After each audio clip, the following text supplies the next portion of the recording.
नमस्कार. प्रेमिलास रेसिपीमध्ये तुमचं सर्वांचं खूप खूप खूप स्वागत. आज आपण प्रेमिलास रेसिपीमध्ये पावसाळा स्पेशल मस्त अशी कुरकुरीत कांदा भजी तयार करतोय.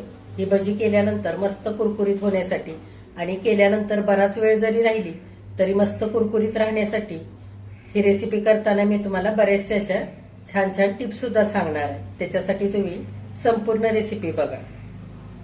आता कांदा भजी करून बराच वेळ झालेला आहे तरी सुद्धा कांदा भजी अगदी मस्त अशी कुरकुरीत राहिलेली आहे. तुम्हाला दाखवते हे बघा.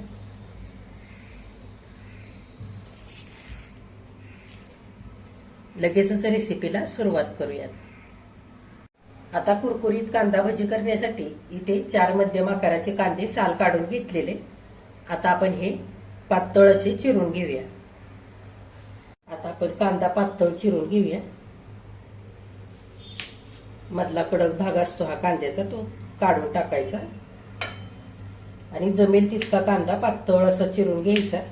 कांदा पातळ असा चिरला की आपली भजी सुद्धा छान कुरकुरीत होतात आणि बराच वेळ जरी राहिली ना तरी मऊ पडत नाही. त्याच्यासाठी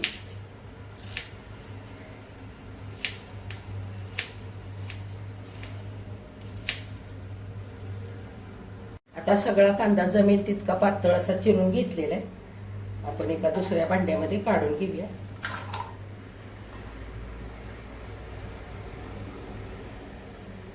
आता इथं मोठ्या भांड्यामध्ये कांदा काढलेला आहे. सगळा हलक्या हाताने चुरून घेऊया. सगळा कांदा असा मोकळा करून घ्यायचा, म्हणजे कांदा भजी केल्यानंतर छान कुरकुरीत तयार होतात. तर जेव्हा आपण कांदा भजी करतो त्यावेळेला फार जाडसर कांदा चिरतो आणि त्याच्यामुळे मग आपली भजी जास्त वेळ कुरकुरीत राहत नाहीत, लगेच मऊ पडतात. त्याच्यासाठी कांदा अगदी बारीक चिरून घेणं खूप महत्वाचं आहे. आता सगळा कांदा मी असा मोकळा करून घेतलाय. चवीनुसार कांद्यामध्ये मीठ घालूया. पाव चमचा हळद घालायची आणि सगळ्या कांद्यात मध्ये मीठ आणि हळद चांगली मिसळून घ्यायची. आणि बाकीचं साहित्य जे आपल्याला भजीमध्ये घालायचंय ते आधीच तयार ठेवायचं. फार कांद्याला मीठ आणि हळद लावून ठेवायचं नाही, त्याच्यामुळे भरपूर पाणी सुटतं आणि कांदा मऊ पडतो आणि मग आपली भजी कुरकुरीत होत नाहीत. त्याच्यासाठी हळद आणि मीठ लावून घेतलं की लगेचच सारं साहित्य घालून आपल्याला पीठ तयार करून आधी घ्यायचंय. आता सगळ्या कांद्याला मीठ आणि हळद लावून झालेलं आहे. आता आपण बाकीचे मसाले घालूया. अर्धा चमचा धने उबड धोबड करून घेतलेत ते घालूया. पाव चमचा ओवा घेतलाय, हातावरती घेऊन चोळून घालूया, म्हणजे छान ओव्याचा सुगंध भजीला सगळ्या लागतो त्याच्यासाठी. आणि भजी सुद्धा पचायला हलकी होतात. आता आपण मिरची घालूया. इथे 2-3 मिरच्या मध्यभागी कापून घेतल्या आणि परत असे बारीक तुकडे करून घेतलेले. तुमच्या आवडीप्रमाणे तुम्ही इथे मिरच्या घालू शकता. असे तुकडे करून पण घातले तरी चालेल, किंवा खलबत्त्यामध्ये मिरची थोडीशी ओबड धोबड कुटून घेतली ना आणि नंतर घातली तरी सुद्धा चालेल. आता पाव चमचा बेडगी मिरची पावडर घालते. अगदी थोडीशीच घालायची. जर तुम्हाला तिखट भजी खायला आवडत असतील तर तुम्ही लाल तिखट घातलं तरी सुद्धा चालेल. लाल तिखटही घालताना थोडंसंच घालायचं, म्हणजे भजीचा रंग फार काळपट होत नाही त्याच्यासाठी. आता 4 कांदे आपण इथं भजी करण्याकरता कापून घेतलेले. त्याच्यासाठी पोह्याच्या चमच्याने 8 चमचे इतकं बेसनचं पीठ घालायचं. बेसनचं पीठ कमीच वापरायचं, म्हणजे आपली भजी छान कुरकुरीत होतात. आधी आपण 4च चमचे घालूया आणि नंतर 4 चमचे घालूया. मिसळल्यानंतर कुरकुरीतपणासाठी 1 चमचाभर तांदळाचं पीठही घालूया. वरून थोडीशी कोथिंबीर घालायची आणि हाताने चांगलं मिसळून घ्यायचं. बिना पाणी घालताच आपल्याला हे भज्याचं पीठ तयार करून घ्यायचंय. तर हलक्या हाताने चोळून घातलेलं पीठ आणि सगळं साहित्य कांद्याला चांगलं असं लावून घ्यायचंय. कांद्यामध्ये चांगलं मिसळून घ्यायचंय. आता सगळं पीठ आणि मसाले कांद्यामध्ये मिसळून घेतले. आणखी 4 चमचे आपण पीठ घालूया. फारही पीठ घालायचं नाही, नाहीतर मग भजी आपली इतकी चांगली होत नाही, मऊ पडतात लगेच. आता सगळं चांगलं मिसळून घेऊया. आणि तेल सुद्धा मी गरम करायला ठेवलेलं आहे. आपल्याला फार वेळ असं भजीचं पीठ मिसळून ठेवल्यानंतर ठेवायचं नाही, नाहीतर मग पाणी सुटतं आणि भजीचं पीठ सैल होतं आणि त्याच्यामुळे सुद्धा भजी केल्यानंतर थोड्या वेळानेच लगेचच मऊ पडतात, त्याच्यासाठी फार वेळ कुरकुरीत राहत नाहीत. हे बघा, असं मोजून पीठ घातलं ना अगदी बरोबर होतं. एका कांद्यासाठी 2 चमचे पीठ बरोबर होतं. आता भजीचं पीठ आपलं इथं तयार झालंय. लगेचच भजी करायला घेऊया. भजी छान कुरकुरीत होण्याकरता आपण नेहमी खाण्याचा सोडा घालत असतो. जर तुम्हाला घालायचा असेल तर 2 चिमटी खायचा सोडा घालू शकता किंवा 2 चिमटी बेकिंग पावडर जरी घातली ना तरी सुद्धा भजी छान कुरकुरीत होतात. पण मी आता इथे थोडंसं गरम केलेलं तेलच घालणार आहे. गरम केलेलं तेल जरी घातलं ना भजीच्या पिठामध्ये तरी सुद्धा भजी छान कुरकुरीत व्हायला मदत होते. आता भजीच्या पिठावरती 2 चमचे कडकडीत हे तेल गरम केलेलं घालूया आणि सगळ्या भजीच्या पिठामध्ये चांगलं मिसळून घेऊया.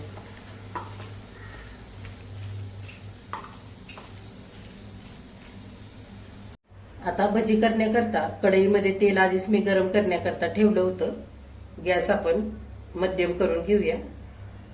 अगदी फास्ट गॅस करून सुद्धा भजी तळण्यासाठी तेलामध्ये घालायची नाहीत, नाही तर वरून वरून करपतात आणि आतमध्ये तशीच कच्ची राहतात.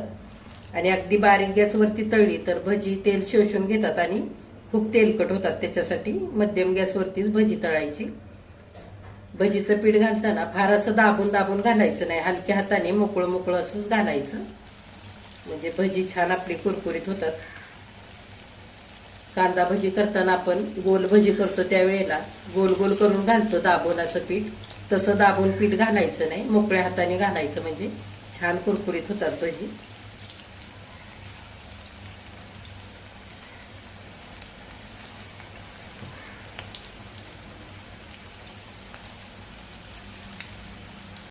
आता भजी आपली घालून झालेली, तेलात मावतील एवढी.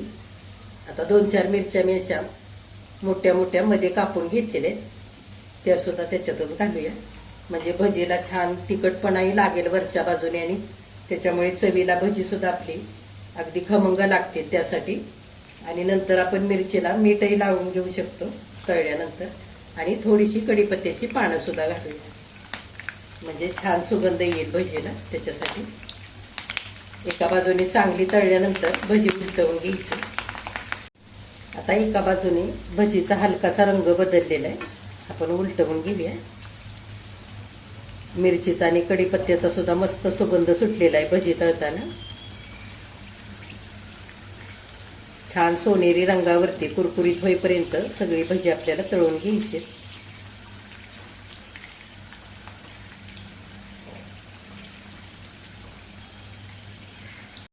हे बघा, आता भजीला छान सोनेरी रंग आलेला आहे आणि मस्त कुरकुरीत झालेले आहे. सगळ्या बाजूने एकसारखी भजी तळलेली, मिरच्या सुद्धा आपल्या भजी सोबतच तळलेले.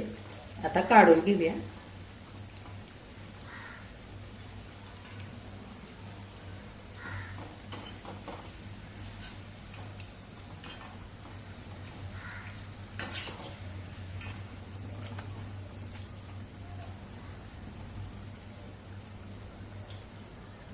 आता तळलेली भजी ताटामध्ये काढूया.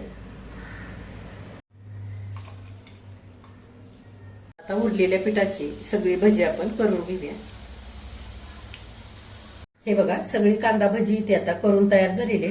अशी गरम गरम भजी आपण खाण्यासाठी ताटामध्ये काढूया. हे बघा, मस्त अशी कुरकुरीत कांदा भजी आणि वाफाळलेला गरमागरम चहाचा मसाला घालून केलेला चहा इथे करून तयार झालेला आहे. पावसाळ्याचे दिवस चालू झाले की सगळ्यांच्याच घरी असा कांदा भजी आणि गरमागरम चहाचा बेत तर केलाच जातो. अगदी सोप्या पद्धतीने इथे मी आज ही रेसिपी करून दाखवलेली. भजी तळत असताना मिरची आणि कढीपत्ता सुद्धा घालून आपण छान ही भजी कुरकुरीत होईपर्यंत तळून घेतलेले.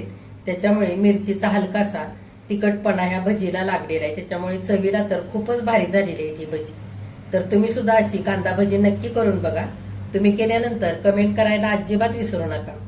आजची रेसिपी आवडल्यास एक लाईक सुद्धा करा आणि जे कोणी आता माझ्या रेसिपीज नव्याने बघत आहेत त्यांनी माझ्या चॅनेलला जरूर सबस्क्राईब सुद्धा करा.